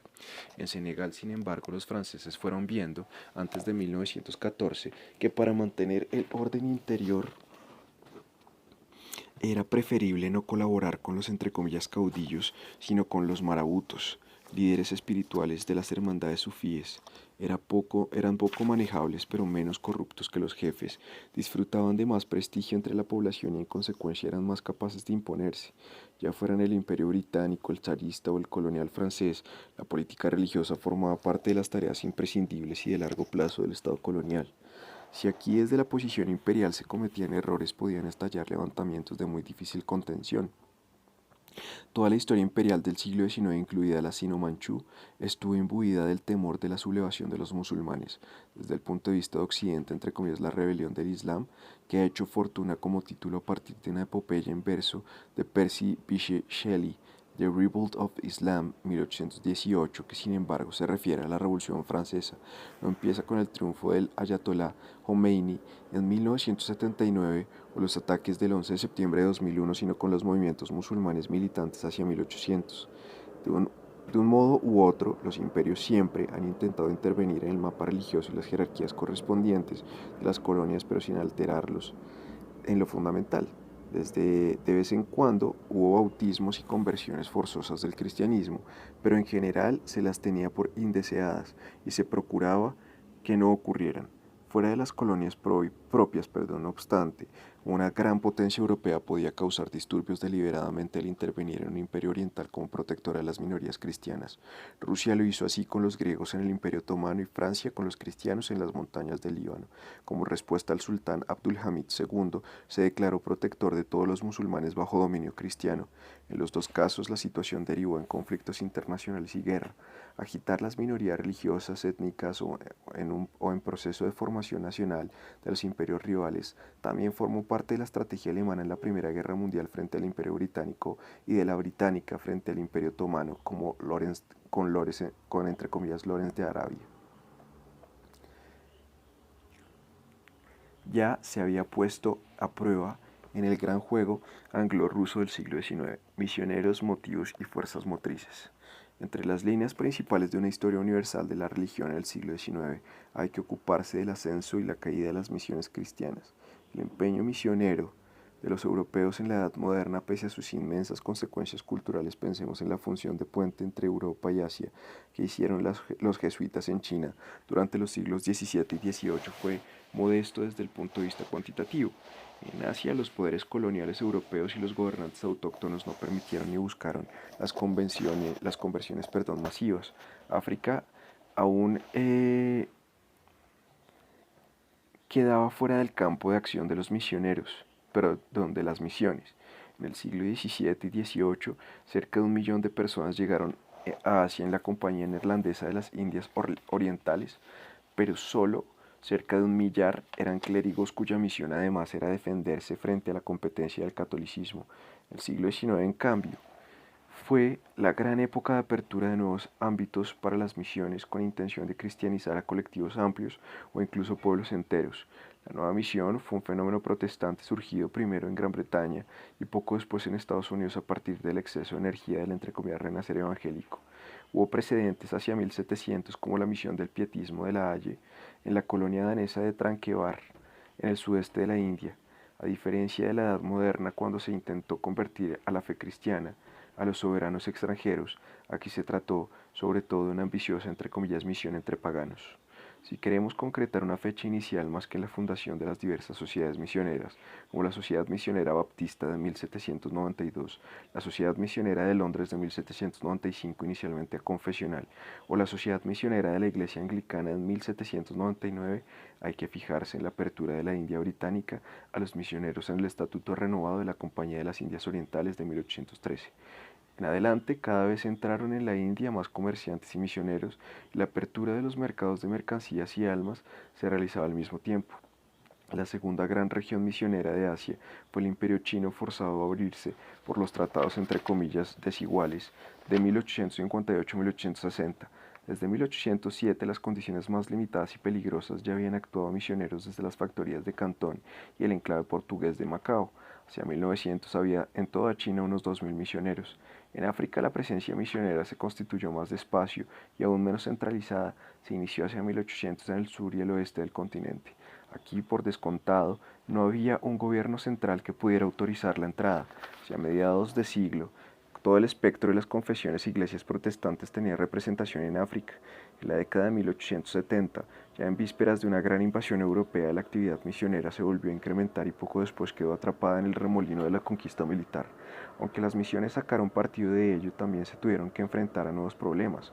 La misión católica, que como la Iglesia romana en general tardó en recuperarse de la era de las revoluciones, siguió los pasos protestantes unas décadas más tarde en todas partes, sobre todo con el apoyo de Napoleón III y su ambición de intervenir en la política mundial y colonial. Hacia 1870 estaba activa en todo el mundo y fue considerada por los misioneros protestantes aún más numerosos como una rival peligrosa. En la misión protestante del siglo XIX había muchas novedades. Se basaba en la idea fundamental de que ansiaban salvar de la perdición eterna a miles de entre comillas paganos, y en China, según anunciaba sin descanso la propaganda misionera, a entre comillas millones. Movilizó a decenas de miles de hombres y mujeres, mucho peor preparados que los modernos cooperantes de la ayuda al desarrollo, para cumplir tareas a menudo materialmente muy duras en remotas zonas tropicales. Aún cabía acabar en el martirio. Durante el levantamiento anticristiano de los Boxers en China perdieron la vida más de 200 misioneros o familiares de estos. La misión fue un logro colosal de una organización de la entre comillas sociedad civil, del todo peculiar basada en iniciativas voluntarias. La mayoría de las sociedades misioneras protestantes valoraban la independencia del Estado y las iglesias oficiales y dependían de los donativos. Por ello también fueron las primeras organizaciones que hicieron un arte de la capacitación de fondos. A los patrocinadores de la metrópoli había que contentarlos, motivarlos una y otra vez y convencerlos del fruto espiritual de sus donaciones. La misión también era una mezcla entre comillas negocios y planificación logística. Hoy la historia de las misiones es un campo de estudio muy extenso que pronto se convierte en historia del cristianismo fuera de Europa. La relación entre los misioneros y la población autóctona se concibe cada vez más como una interacción simétrica que conviene culminar desde diversos puntos de vista. Es fácil arrojar dudas sobre las generalizaciones con ejemplos de las diversas sociedades misioneras y en lugares especiales. Resulta sobre todo polémica la cuestión de hasta qué punto los misioneros fueron entre comillas cómplices de la expansión imperial y el dominio colonial. No cabe dar una respuesta única que sea aceptable en general. La extraordinaria expansión del sistema misionero por descontado resulta inconcebible sin el clima global de la época de la conquista del mundo por los europeos. Hay muchos casos en los que el avance de los misioneros en zonas conocidas fue el preludio de la toma de posición política. Con frecuencia los misioneros eran receptores directos de la protección imperial, pertenecían a la entre comillas sociedad blanca de las colonias, pero al menos en las británicas se hallaban en un estrato inferior, debido a su típica apariencia pequeño burguesa considerada socialmente de segunda. Por otro lado, los misioneros persiguieron sus propios fines, que no siempre coincidían con los de unos aparatos coloniales de los que no formaban parte, ni con los intereses de los colonos particulares. Desde la perspectiva del Estado colonial, los misioneros eran bienvenidos cuando creaban escuelas y en lo posible también les buscaban la financiación. Generaban mucho menos entusiasmo entre los gobernadores o en un país no colonial como China los cónsules cuando según una protesta habitual actuaban irresponsablemente entre comillas al sembrar la agitación entre la población autóctona y luego confiar en que los representantes de los gobiernos europeos los salvaran del peligro. Donde aparecieron movimientos nacionalistas en primer lugar en la India, siempre se sospechó que tal o cual misionero los apoyaba. Las numerosas sociedades misioneras diferían en sus convicciones teológicas, objetivos, métodos y disposición a afrontar riesgos. Era diferente optar por vestirse con ropas chinas como hacían los miembros de la fundamentalista misión al interior de China, China Inland Mission, para evangelizar a los poblados de las provincias más alejadas de la costa, o conservar la vestimenta europea con sus marcas simbólicas y concentrar en las ciudades la prédica por la educación superior y la asistencia sanitaria. Los misioneros del siglo XIX fueron casi tan cosmopolitas como los jesuitas que los precedieron en la Edad Moderna. Las iglesias evangélicas de lengua inglesa fueron desde el principio un proyecto transatlántico y la labor misionera tendió a realizarse en cooperación, superando las diferencias de doctrina y reforzando las características comunes ecuménicas. Los misioneros del continente europeo tenían organizaciones propias, pero también se integraban en las sociedades anglosajonas. Era infrecuente que las sociedades misioneras tuvieran una composición puramente nacional, y al menos durante 3 primeros cuartos del siglo XIX la identidad nacional de sus miembros fue una cuestión secundaria. Muchos misioneros no tenían ningún motivo para acomodarse en las ambiciones imperiales de gobiernos extranjeros. La sociedad misionera de la Iglesia empezó empleando a más alemanes y suizos que británicos. Incluso en 1914, cuando las tendencias nacionales se habían intensificado, más de una décima parte de los 5.400 misioneros protestantes que había en la India procedían de Europa continental. No era inusual que se emprendiera una migración aventurera atravesando numerosas fronteras culturales. Una biografía tan asombrosa como la de Samuel Isaac Joseph Skereshevsky, sin ser lo habitual, tampoco era extraordinaria. En los primeros años del siglo XIX los anglicanos emprendieron una misión entre los judíos de las regiones polacas controladas por Prusia, Rusia y Austria, en lo que ya era de por sí un proyecto entre comillas transnacional. Uno de los convertidos fue Samuel Shereshevsky, formado como rabino en Lituania y muy influido por la ilustración judía, Ascalaj. El joven estudió teología en Breslavia y de allí logró llegar a Estados Unidos, momento en que ingresó en la comunidad baptista no antes. Continuó la formación teológica y luego solicitó participar en una misión de la Iglesia Episcopalista Anglicana, por lo tanto, en China. En 1859 llegó a Shanghái. Entre 1862 y 1874 estuvo en Pekín y en 1877 fue nombrado primer obispo anglicano en Shanghái. Shereshevsky Llegó a ser uno de los grandes sinólogos de la época. Se le debe buena parte de la primera traducción del Antiguo Testamento del hebreo al chino, que hoy sigue siendo la más utilizada. Siempre se mantuvo a mucha distancia de la política imperial y no compartió el entusiasmo proselitista de su contemporáneo J. Hudson Taylor, que había fundado en 1865 la misión al interior de China, y se presentaba como un profeta.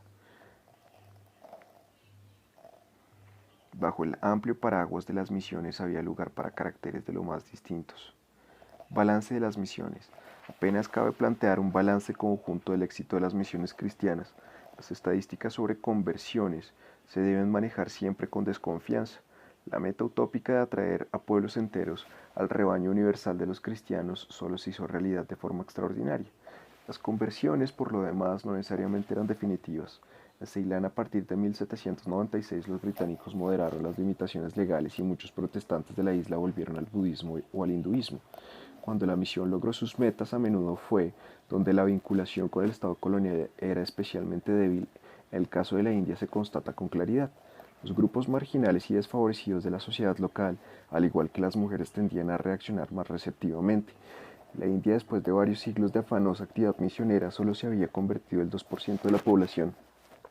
China, la diferencia entre el esfuerzo gigantesco y el resultado magro es aún más llamativa. Está por demostrar si el nuevo renacimiento del cristianismo en China se remonta a raíces precomunistas. Los mayores éxitos se lograron en el África occidental y meridional. Aquí surgieron iglesias indígenas, igual que en esta misma época, entre los maoríes neozelandeses que a menudo con apoyo misionero no tardaron en desarrollar una vida propia, tanto teológica como comunitaria. Sin duda, las misiones han aportado una contribución decisiva en la globalización del cristianismo. El avance misionero ha engendrado numerosas iglesias autónomas, sin ninguna clase de dependencia frente a la institución europea matriz si las hubo. El anglicanismo global de nuestros días, por ejemplo, es producto de la expansión imperial, pero hace mucho que ha dejado atrás el pasado del imperio. Desde el punto de vista de los objetos de celo misionero, la situación resulta algo distinta. Lo que más temían los gobiernos y en particular las autoridades locales de los países asiáticos era la llegada de los misioneros. Estos pensaban de forma distinta a los diplomáticos o soldados con los que se había tenido que ver. No se regían por la lógica transcultural ya conocida de la política de poder, sino que pretendían derribar las relaciones existentes. Los misioneros parecían seres venidos de otro planeta. Desafiaban la autoridad de los gobernantes locales y se establecían como contrapoderes in situ, sobre todo cuando se podían apoyar en la amenaza de los cañoneras imperiales. Incluso cuando no aspiraban a ello expresamente, los misioneros siempre ponían en cuestión las jerarquías sociales existentes, liberaban esclavos, reunían en torno de sí a los elementos marginales de las sociedades autónomas, revalorizaban la posición de las mujeres y, como ya había hecho Bonifacio 11 siglos antes, socavaban el prestigio de los sacerdotes sanadores o chamanes. Los misioneros eran huéspedes por propia invitación o sabios a los que se hubiera pedido que vinieran, como hizo la China del primer periodo Tang con los monjes budistas. Si se les daba la bienvenida de acuerdo con las reglas habituales de la hospitalidad, no tardaban en quebrantar la convención, se quedaban y empezaban a cambiar las reglas del juego social. La actividad misionera suele imaginarse en condiciones coloniales o de una, entre comillas, ausencia del Estado. Por ejemplo, en África o el Pacífico Sur, estados relativamente sólidos como el Imperio Otomano también se enfrentaron al desafío de esta nueva clase de fundamentalistas, que se enfrentaron al desafío, que no desaprovechaban ocasión para dárselas de representantes de una civilización, entre comillas, superior. Esta militarización ideológica propia ante todo de las misiones protestantes estadounidenses llegó a su máximo apogeo hacia el cambio de siglo, unos años en los que había 15.000 misioneras y misioneros de las diversas iglesias y sociedades misioneras norteamericanas evangelizando en el extranjero. El Estado otomano se hallaba en una situación comparativamente favorable porque el Tratado de Berlín de 1878 le había concedido el derecho a oponerse a la conversión de los musulmanes.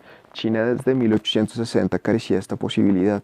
Sin embargo, lo más aconsejable era tratar contacto a los misioneros porque estos también actuaban como periodistas y gozaban de buenas relaciones con la prensa occidental, de modo que podían dañar gravemente la imagen exterior del imperio.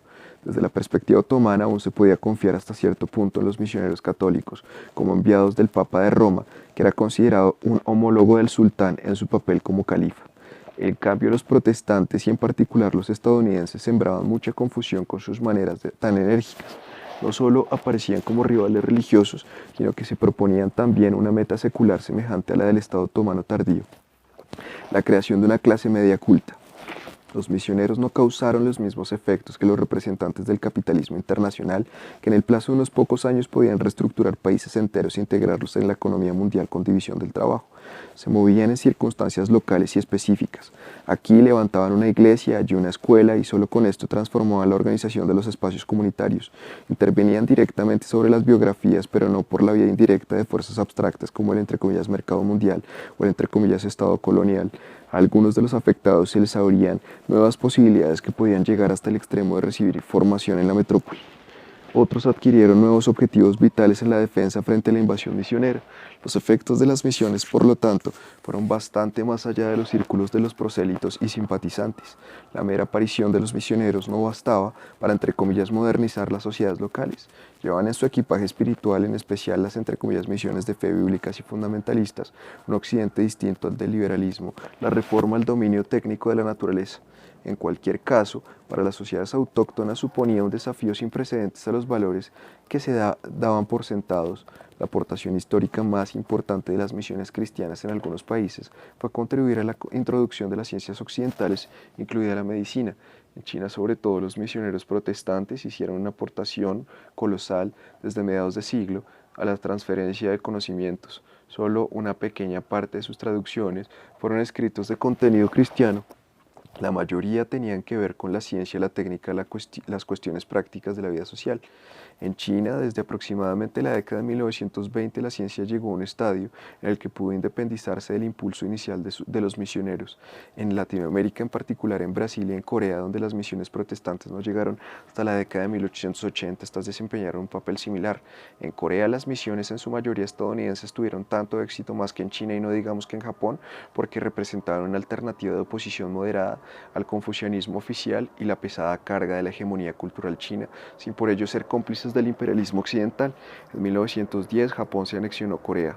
Aumentó su atractivo el hecho de que usaran el inglés y también el coreano, despreciado por la vieja élite, y con ello abrieran un espacio cultural en el que elaborar el nacionalismo emergente. En 1884 empezó un proceso tortuoso por el que la actual Corea del Sur es uno de los países más cristianizados de Asia. Casi un tercio de la población sigue este credo.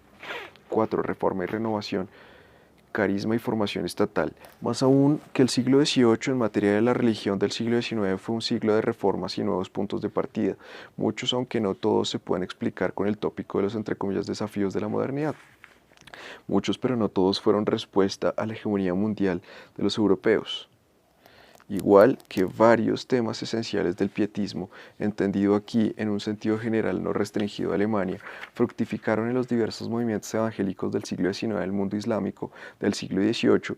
Fue una época en la que, fuera de las jerarquías eclesiásticas establecidas a las que no cabe aplicar el nombre entre comillas iglesia, surgieron movimientos de renovación que, como el pietismo, buscaban recuperar las raíces genuinas de la piedad.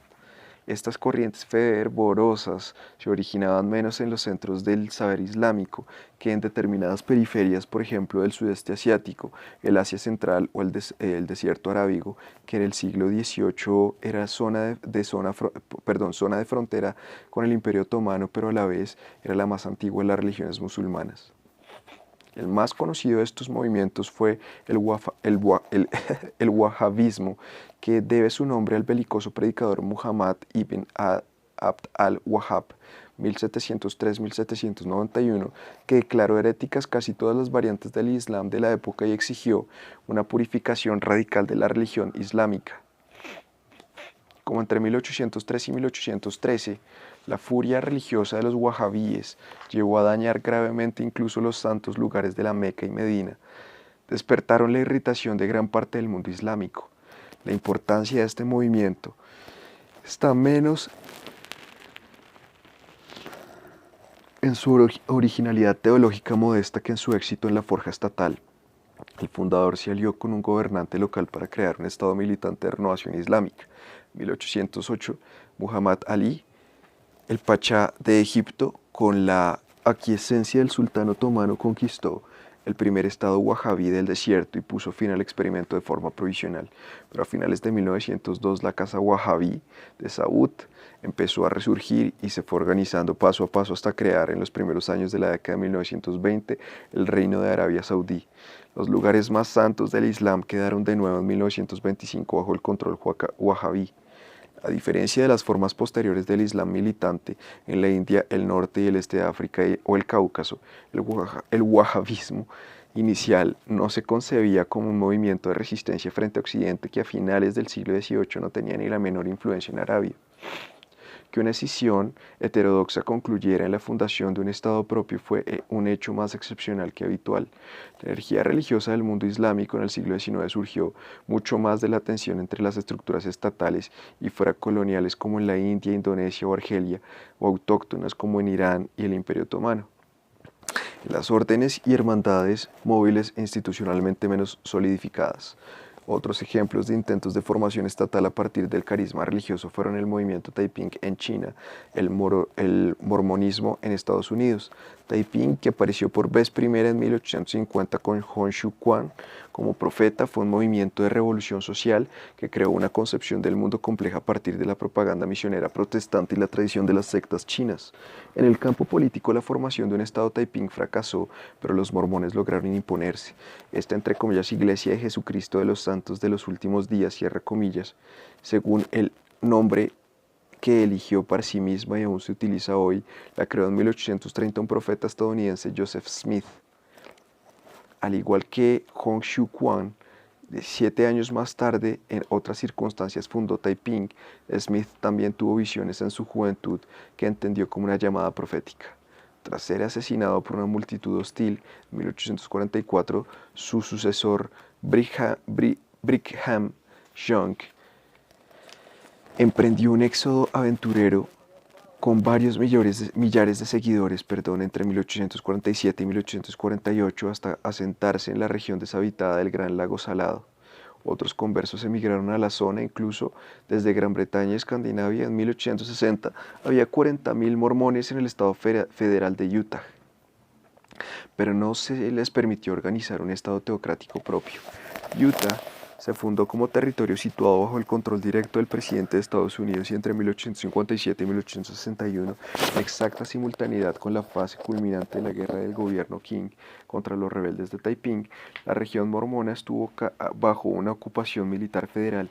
Si la doctrina Taiping se puede entender como un cristianismo con autoctonía, muy lejano de las fuentes bíblicas, desde luego el mormonismo también fue una versión del credo cristiano adaptado a las circunstancias locales por su creador, que incluso legó un libro sagrado propio. Hoy en día su denominación como entre comillas cristianos sigue siendo objeto de polémica. Ya en la época fundacional a muchos contemporáneos les parecieron tan ajenos como un entre comillas Islam americano, en particular por la llamativa característica de la poligamia. El mormonismo, sin embargo, dio respuesta a la cuestión de por qué la Biblia no dice nada sobre América, y en la medida en que con conjeturas ciertamente aventuradas plantea que en los tiempos del Antiguo Testamento se produjo una migración a América, se inscribe el territorio americano en el plan bíblico de la salvación, es la más americana de todas las religiones de Estados Unidos. En otros lugares del mundo también surgieron movimientos proféticos, algunos de los cuales caracterizados por la creencia mesiánica de que el fin del mundo estaba próximo.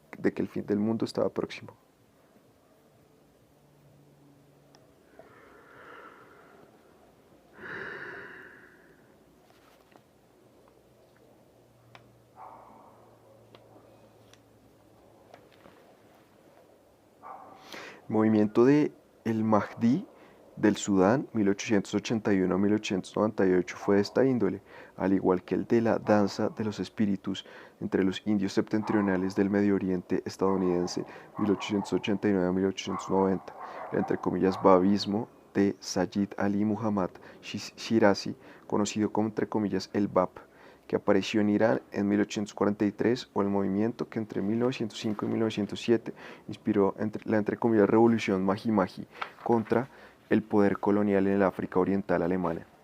Muy a menudo la resistencia contra la invasión imperial y la intensificación del dominio colonial fue encabezada por profetas y expectativas milenarias que le dieron alas.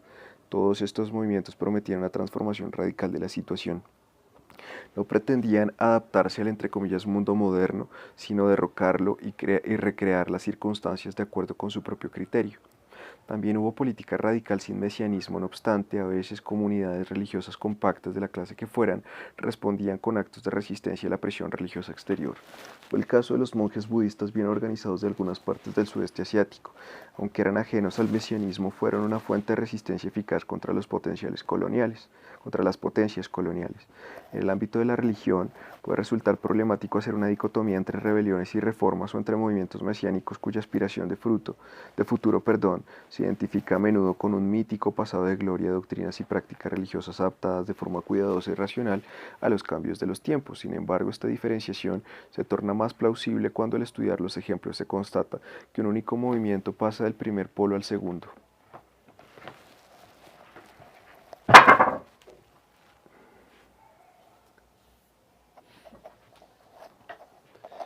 Así ocurrió que un único movimiento pasa del primer polo al segundo.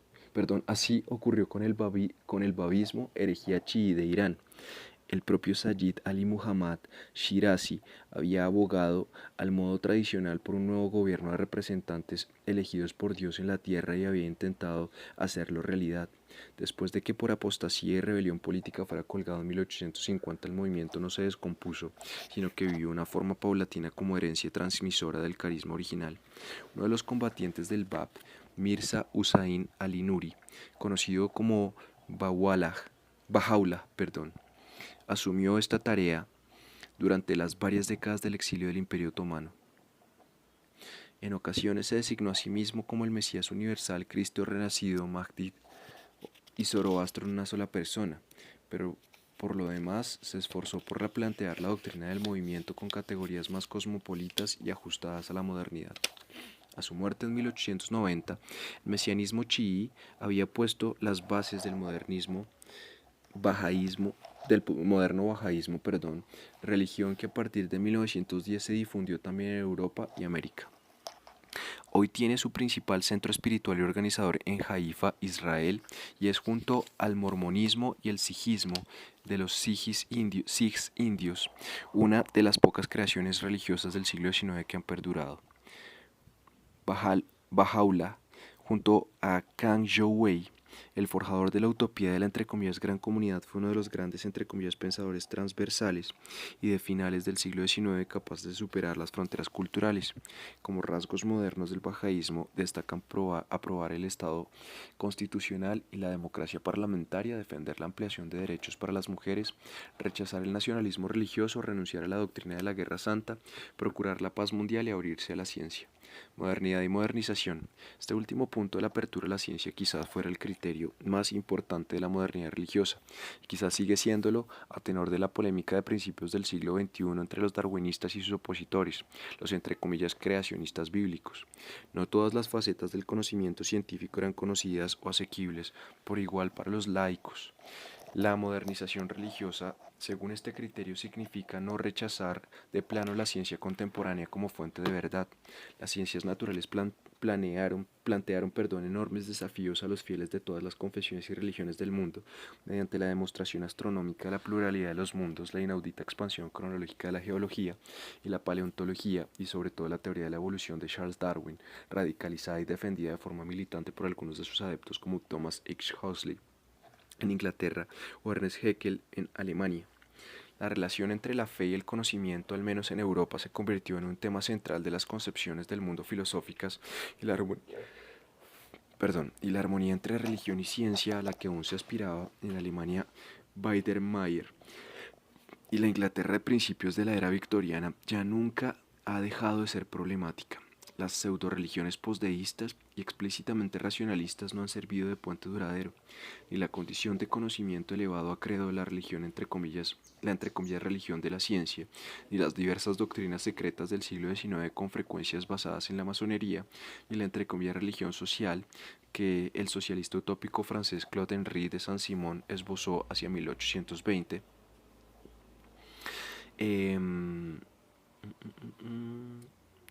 Y que tras su muerte se practicó durante varias décadas en forma de secta en la que los científicos y artistas dotan a una nueva era a la nueva era industrial de una base moral moderna para con ello permitir su pleno despliegue productivo. Sobre todo en México, Brasil y Bengala, por motivos del todo distintos, el entre comillas positivismo de Auguste Comte se entendió como una doctrina laica de la salvación. El propio maestro la elevó en su obra tardía la entre comillas religión de la humanidad. Perdón. Un mensaje de progreso de raíz científica en el que el liberalismo político y el laissez-faire económico quedaban subordinados a un sistema tecnocrático de estructuración. Comte confiaba en que su doctrina triunfaría en la Europa occidental, pero también intentó en vano convencer al Pachá Muhammad Ali, porque durante un tiempo los sansimonianos habían intentado llevar a la realidad sus utopías de las comunas. El positivismo no se hizo popular allí, sino donde concibió como una concepción del mundo global que permitía salir del atraso. Problemas similares a los que supuso la revisión científica de la historia bíblica de la creación se dieron en las humanidades con el estudio histórico. Las artes, la filosofía y la ciencia se analizaron desde la perspectiva de su proceso de formación y sus premisas y se concibieron como despliegue de significados a lo largo del tiempo. En paralelo a la crítica literaria surgió un estudio histórico sobre el pleno desarrollo de las entre comillas literaturas nacionales.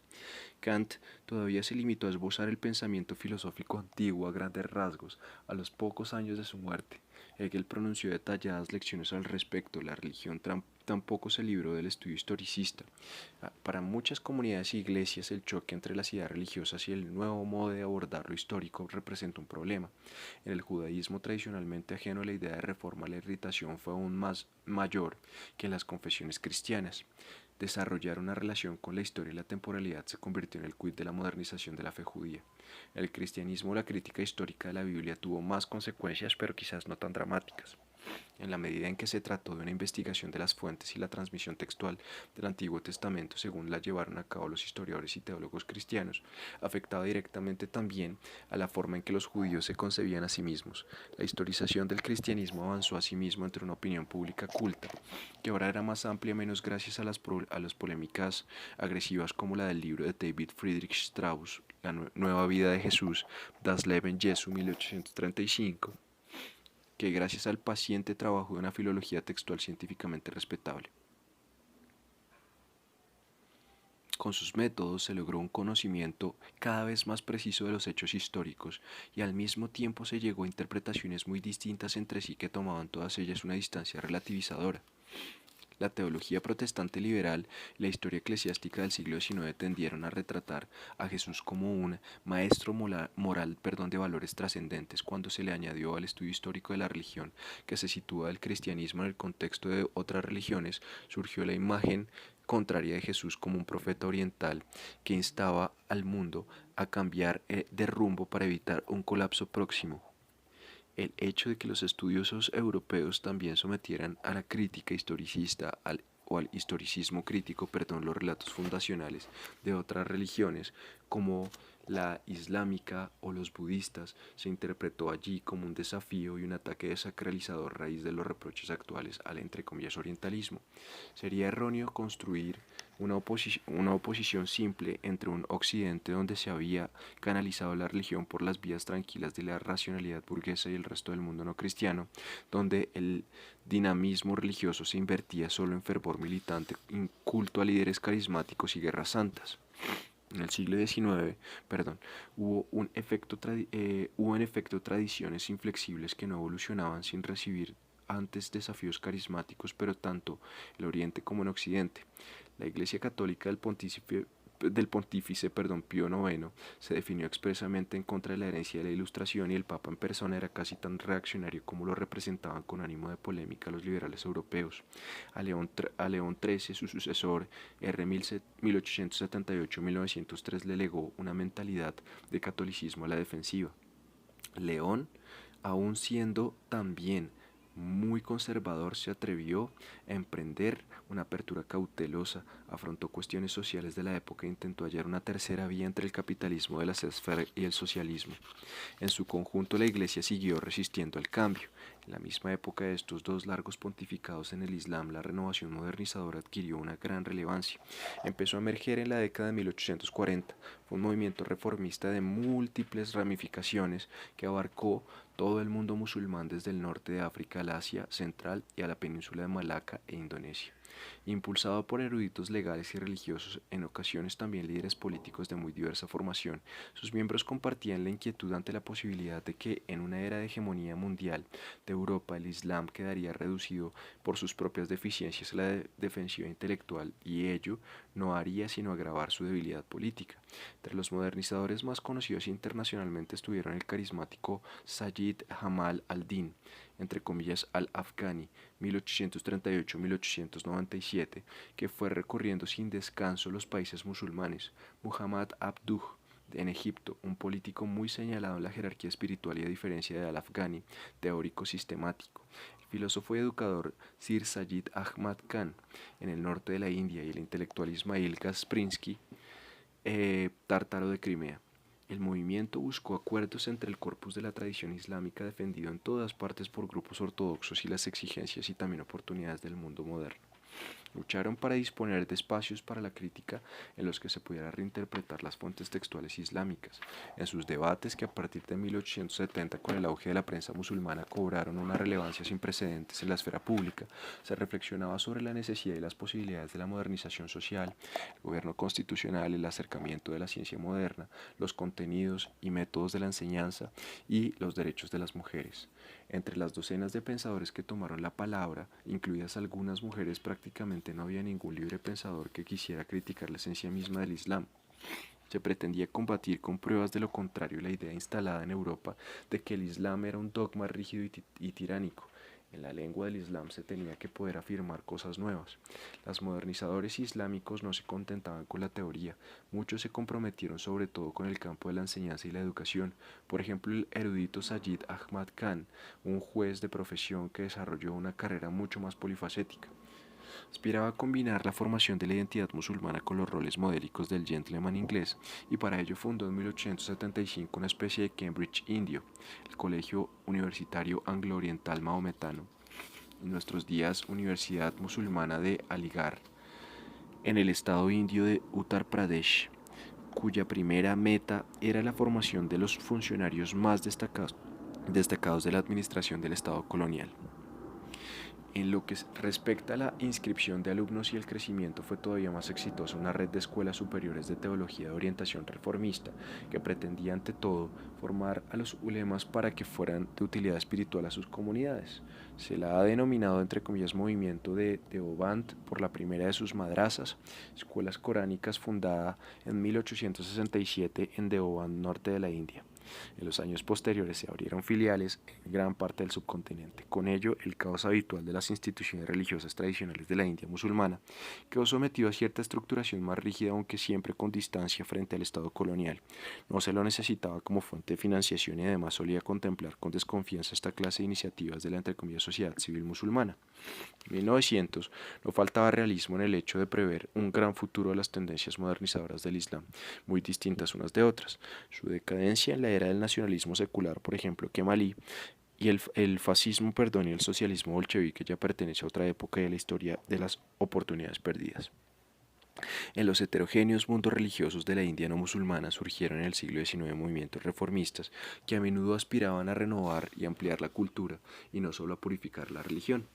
Algunas figuras fueron conocidas bastante más allá de la India, como por ejemplo Ram Mohan Roy, Ramakrishna, Paramahamsa o su pupilo Swami Vivekananda, que a principios de la década de 1890 alcanzó fama mundial con una concepción de lo absoluto monista que dio un carácter más universal al hinduismo. El sentimiento de neta superioridad con que los cristianos de cualquier confesión tendían cada vez más a encarnar a las élites cultas de Asia también forzó al otro lado a identificarse más claramente con su propia religión, lo que quizá contribuyó a que el, entre comillas, hinduismo, el concepto no apareció hasta principios del siglo XIX, se perfilara más como doctrina unitaria e institución social.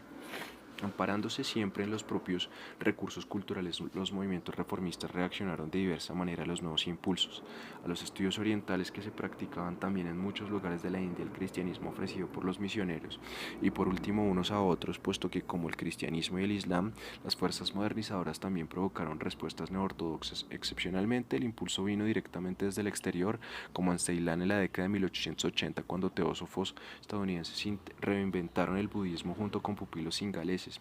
Escribieron un catecismo, restauraron monumentos religiosos, popularizaron símbolos budistas. Las alternativas básicas a la problemática de la época se movían en todas partes entre un espectro que iba a la defensa militante frente a lo extraño y ajeno, a una adaptación amplia a lo que se consideraban las fuerzas dominantes de su tiempo. Nos interesan menos los extremos que las variadas soluciones intermedias, que requieren más matices que la simple oposición de entre comillas tradición y entre comillas modernidad. Comunicación religiosa. Junto a la ciencia, la religión fue una de las grandes creadoras de redes comunicativas extensas. Sería banal calificar tales redes de entre comillas transnacionales, pues muchas de las que hoy existen abarcan más de los modernos estados nacionales y sin apenas excepción son más antiguas. No necesariamente dependen de estructuras nacionales, superan las fronteras existentes y crean otras nuevas. Perduran no solo en la forma de iglesias oficiales, las órdenes místicas del Islam a lo largo de los siglos han generado y desarrollado redes colosales, de China al Asia Central y al Mediterráneo. Aparte de las entre comillas fronteras, de una conversión cristiana e islámica y de un acontecimiento singular como fue el Parlamento Mundial de las Religiones, que se reunió en 1893 como parte de la Exposición Universal de Chicago, entre comillas Columbian Exhibition. En el siglo XIX, la comunicación religiosa tendió a producirse en el marco de una de las esferas únicas de cada religión. Algunas de estas esferas eran bastante extensas y se beneficiaron de los nuevos medios de transporte de la época. Desde muchas partes de Asia y África los musulmanes peregrinaron en barcos de vapor hasta los santos lugares de Arabia o viajaron a centros de erudición como el Cairo, Damasco o Estambul. En la península de Malaca, la multiplicación de los viajes a la Meca creó los rudimentos de una industria similar a la turística. El peregrinaje a los santuarios islámicos del Imperio zarista o las romerías en la Europa católica. En 1858 las apariciones marianas hicieron de la pequeña ciudad de Lourdes, en los Pirineos franceses, un centro de peregrinaje. Fueron más asequibles gracias al ferrocarril. La nueva logística del transporte transformó a Roma en destino habitual de multitudes piadosas y facilitó que la ciudad trabajara su imagen como entre comillas ciudad eterna.